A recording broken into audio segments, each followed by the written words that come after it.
love to add texture to my cards, and embossing paste is one way to do this. Combine it with your stencils and you can create a whole host of different styles for your backgrounds. But what if you want more than that tone-on-tone look? Well, today I'm showing you how to add colour onto embossing paste with one easy tool, liquid watercolours. This can give you such a varied look and can create fun, interesting backgrounds. I'm Verity and welcome to my channel. Make sure you subscribe so you don't miss out on my next video. To start off, I'm going to make a tool card measuring at 8¼ inches by 4¼ inches. Now I have a piece of white card which I've trimmed down to 2/3 of the length of this. I can stretch my supplies that I usually use on smaller cards onto this smaller panel, but then when I'm going to mount it onto the card, it will have a more modern look with the white space around it. The stencil I'm using is the Broken Chevron stencil from Altenew, which is quite a fine, intricate design. For the embossing paste, I'm using Altenew embossing paste and applying this over the stencil with a palette knife. I started off applying it quite gently over the stencil due to its intricate design, but I found it held up quite well and I was more vigorous as I went on applying the paste. Now when I removed the stencil, I wasn't happy with the streaky lines I had from my palette knife when I applied the paste. So I reapplied the stencil, aligning the design up, and lightly applied some more paste to smooth out those lines. So don't assume that all is lost once you've removed your stencil from the panel. You can go back and rectify it. To add the colour, I used Sky Blue liquid watercolour from Pink Fresh Studios over the top of the paste. I didn't even give the panel a chance to dry, just went for it straight away. The colour starts to seep into the grooves of the design and spread, picking up and enhancing that texture. I'm also using some clear water and spritzing it onto the colour just to make it move around, as well as picking up the panel to help move the colour around with gravity. So the more water you start to add, the more dilute the colour will become. To speed up the drying process, at this point I'm using my dual speed heat gun from Wow on the slow setting to dry the panel. Now if you do use a heat gun like me, keep the gun moving around and use a slower setting to prevent the embossing paste bubbling up.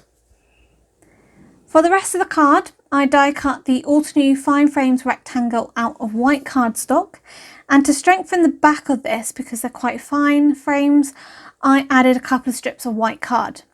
This will make it more stable when I came to adding the colour later. So for the colour, I'm using Tutti Frutti ink by Catherine Pooler and applying this with a blending brush to create an ombre look to the die cut. And these brushes are great, they really allow you to get that lovely soft blend that fades out quite easily.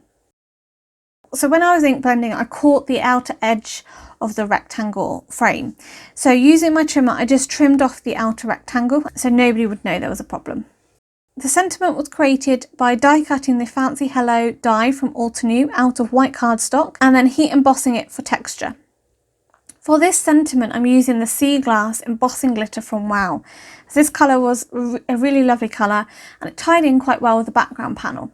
So I smushed the Wow Clear Ultra Slow Drying embossing pad onto the die cut and covered this with the powder and heat set it.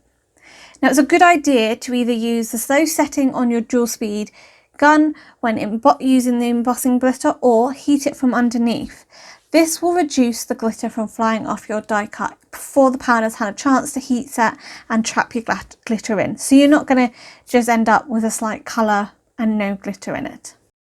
To create a smooth and bolder look, I repeated this step several times for around 3 layers of embossing glitter on the die cut.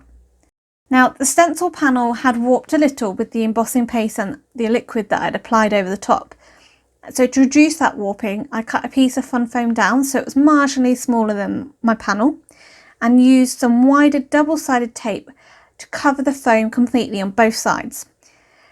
I then adhere this to the panel and this creates quite a firm base for the panel to adhere to and it straightens that panel up so it reduces its warping. To assemble the card, I adhered the panel to the front and foam mounted the rectangle frame on top using my T-ruler just to make sure it was straight. I added a small heat emboss sentiment strip. This uses opaque bright white embossing powder and a sentiment from Avriel Thinking of You stamp set. To allow the Hello die cut to pop out a little bit more from the card, I added a white die cut slightly offset to allow the white to create a small shadow to the die cut. And lastly, I used a combination of rose water and strawberry coulis jewel drops from Tonic Studios just as embellishments to finish the card off. I really loved making this card and getting a little messy creating the background. The watercolour really helped pick out and emphasise the design of the broken chevron stencil and create a colourful background for the focal element of the card. What's more, I love this colour combination, so I need to remember to use it again in the future. This was produced as part of my design teamwork for WOW Embossing Powder. Over in the WOW Facebook group, the monthly challenge for June is in full swing, and this month's theme is embossing glitters. Make sure you head over there and enter for your chance to win a gift card. Also, for 10% discount at the shop, just enter the code on screen. If you're not a subscriber already, why not click that button below along with the bell icon so you'll be notified when my next video is up. Also, check out this other video for more inspiration. Until next time, happy crafting!